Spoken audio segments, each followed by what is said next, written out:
Room 442 is presented by North Star Bets. That's a win. Welcome into Room 442. Yes, it's a big week for the Champions League. The quarterfinals are underway, and we have Real Madrid taking on Chelsea at the Santiago Bernabeu on Wednesday, as well as AC Milan welcoming Napoli to the San Siro. I'm Sarah Pararia, joined by James Sharman, and gracing us with his presence, Albert Vartanian is back. So honored, aren't we? Thank you very much. You came back for a big one. You wanted the Champions League. I had to, right? No Mikey, I had to come in. There you go. All right. Well, let's start with the big game, I think, of Wednesday. Actually, you know what? Both games are big, but Real Madrid in the Champions League is just a classic as always, and a repeat of last year as well. We've seen these two sides play one another just last year, and now Chelsea, Real Madrid again at the Bernabeu, James. Chelsea, I can't see this going well for them. Do you find, though, that when you're talking about Chelsea, I do this every week, I convince myself that this will be the week they turn it around. Mm-hmm. I keep doing this, and then they don't turn it around. And even last week, of course, in the Premier League, Frank Lampard arrives, and they lose to Wolves. It's like, man, he did it again to me. I thought this could be the week they turn it around. So against Real Madrid, there's no evidence to suggest that Chelsea can get anything from these two ties. There's no evidence. Now it's the Champions League, anything can happen, of course. And the way Real's played in the last decade in the Champions League, they hit a top gear. They haven't been great La Liga this season, this past weekend in particular. Mm-hmm. So I don't see Chelsea getting much out of this. I think Real will find themselves. Benzema's back on great form, vintage form right now. And Chelsea have a lot of injuries at the back and in midfield in particular. So, listen, I'll probably curse this, but I don't see Chelsea having a chance to progress. No, I'm with James. Listen, they don't have an answer defensively for Vinicius, let alone Karim Benzema. I think the only advantage they can potentially have, I know this is kind of a stretch saying this, I do like Chelsea's midfield of Conte, Kovacic, and Fernandes. Fernandes took to the Premier League so well, and he's fit in. So if Frank Lampard goes with that three, I think that midfield can cause Real Madrid some problems. But at the end of the day, what's the biggest issue with Chelsea? They can't score goals. And when you say turn it around, it's basically like, when are they going to score goals? They can't do it. Yeah. If there's one player who does score in big games, it's Havertz. But I just don't think they create enough chances, and they won't do that against Real Madrid. Yeah, well, James, as you mentioned, Frank Lampard back at Chelsea after a very strange week for the Blues, but lost their first match in the Prem to Wolves over the weekend. And this is what he had to say after the match, talking about Real Madrid. And so we've had a couple of days. We've seen a lot, learnt a lot in a short time, but there's a lot to do. There's a lot of work to do, and there's also a huge Champions League quarter-final coming up. And this will not have a major relevance in terms of we'll review. We want to be better and learn some things from today. It's a completely different game on Wednesday, and it will be another game on Brighton. So I want to help this club move on in the league in this period. I want to help us try and beat a fantastic team in Madrid. We cannot be too low after this. We just have to take some of the things that we can improve on and improve on them quickly.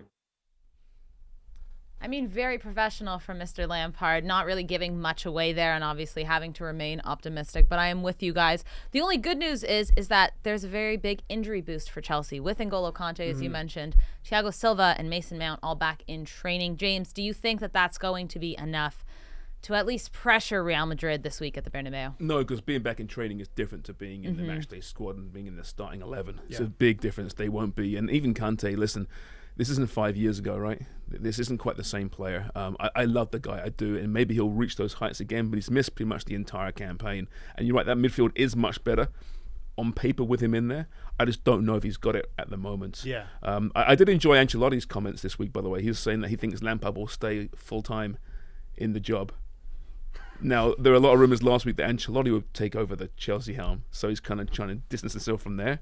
He said that won't happen, but now he's kind of, talking up his former player in Frank Lampard. So he's saying the right things as Ancelotti, of course, which he will. Them. You know what my concern is? And I want to know if you guys agree with this. With Real Madrid, over recent seasons, they play so much better with adversity, with their backs against the wall, not so much as the favorite. And I feel like if they go into this game and they feel like they're the favorites in that game, we might not see the same Real Madrid that we've seen in the Champions League. I'm not saying Chelsea will beat them, but I don't know if we're going to get Real Madrid blowing away Chelsea in that scenario, because if Chelsea decide to sit back and give Real Madrid the ball, it could be a different type of game. It was a year ago, don't forget, that Real beat Chelsea over two legs, but Chelsea beat them 3-2 in the second leg. Right, so just a year ago, there were two very different teams with Thomas Tuchel in charge of Chelsea, of course. So maybe we are giving Real Madrid a bit too much credit.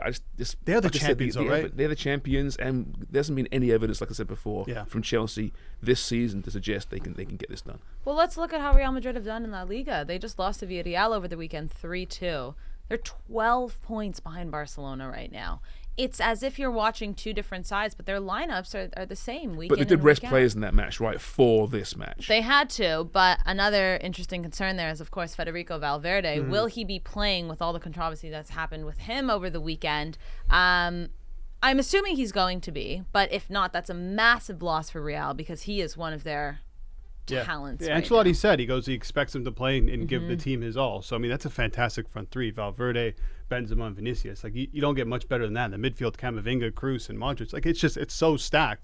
But I think there is a bit of a concern with Real Madrid in terms of their form recently. But they also have the ability, I guess, to pick and choose their spots and where they want to play their best 11 and where to play the best football, right? Which would be in Copa del Rey and the Champions League right now. The prize is going to be City or Bayern Yeah, it's a Munich, tough right? path to Next, the it's a final. real tough path. Yeah. Yeah, they'll earn it. They always earn it, though, don't they? Like I said before, they'll go in the semi-final, they go down 2-0, and they'll find a way to claw I back. feel like do it They every did year. that 3 times I feel like last they'll year. play better against City or Bayern than they would against Chelsea. I think Yeah, they would. probably But they play up they to their usually opponents. play Yeah. better, against like the bigger opponents. But also really quickly, Karim Benzema, you mentioned this off air, has been fantastic. Prior to the Villarreal game over the weekend, he went 2 hat tricks in a row against Barcelona That's unbelievable. and Real Valladolid. 2 hat tricks Yeah. in 2 games. Like it's nothing. I mean, it's really good news for Real Madrid. With Benzema really coming into form once again. Let's shift our focus, though, to the all-Italian quarterfinal in AC Milan versus Napoli. Now, the last time these two went head-to-head was only actually just under 2 weeks ago. Milan battered Napoli 4-0. We thought we wouldn't see anything like this. It's tricky because in the Serie A right now, if we pull up the table here, you guys can see Napoli are 16 points ahead of Milan. Just crushing it. I mean, the Scudetto is there as we know it. And AC Milan right now are fighting for UCL contention with Inter just a point behind them. So I think the thing is for Milan is that they kind of have one eye here in the Serie A trying to stay up in the top 4. But winning the Champions League is obviously that's way the goal. more of their focus. I mean, for Napoli, it was bound to happen that they're going to go through some adversity. You can't just run the table the entire season, right? So I actually think it's good that Napoli is going through this little patch that they're going. They struggled to get past Lecce. Who'd they lose to? They lost to AC Milan and then lost to Lazio a few games back. No Osimhen, which is huge. But I think Napoli, this is kind of what they needed. I'd expect in this match against Milan a much more cautious approach, especially without their main man, potentially if he's not there.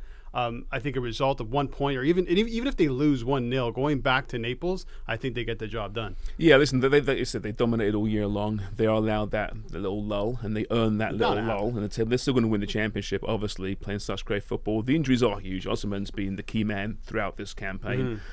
He's just been maybe the best striker in all of Europe, including the guy at Man City. Right. Maybe. We'll debate about that maybe towards the end of the season.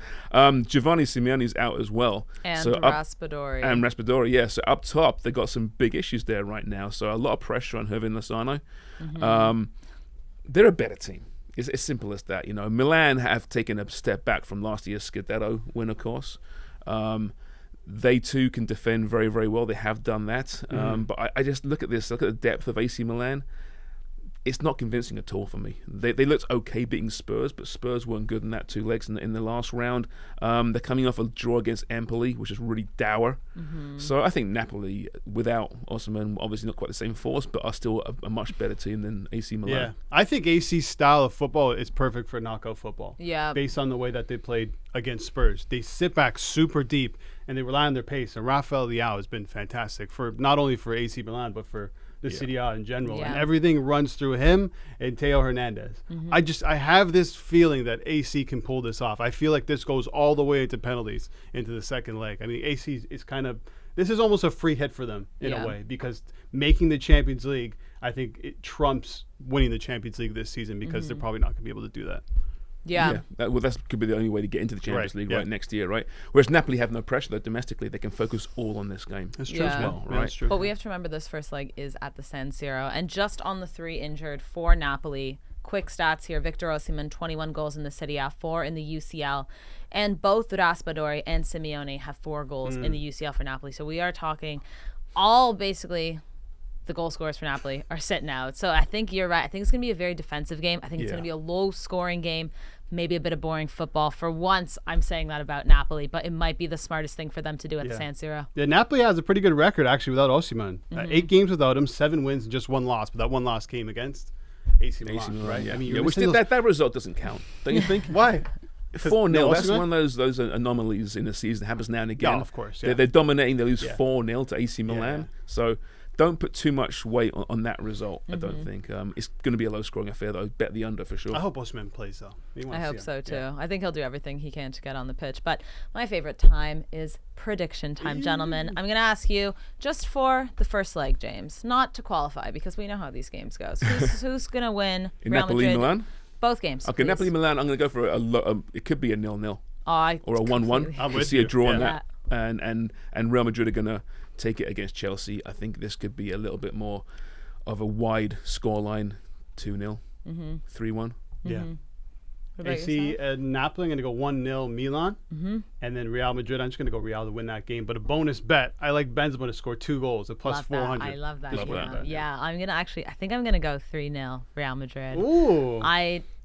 At home, they're feeling spicy after that loss against Villarreal. They know they've lost La Liga pretty much anyway, so don't count the champions out ever. And Napoli and Milan, this one's tougher. I think I'll go 1-1 just to keep it different than yours. So we'll all have different bets here. But yes, very big Champions League matches. We'll be back to cover everything that goes on this week in the UCL. Room 442 is presented by North Star Bets. That's a win.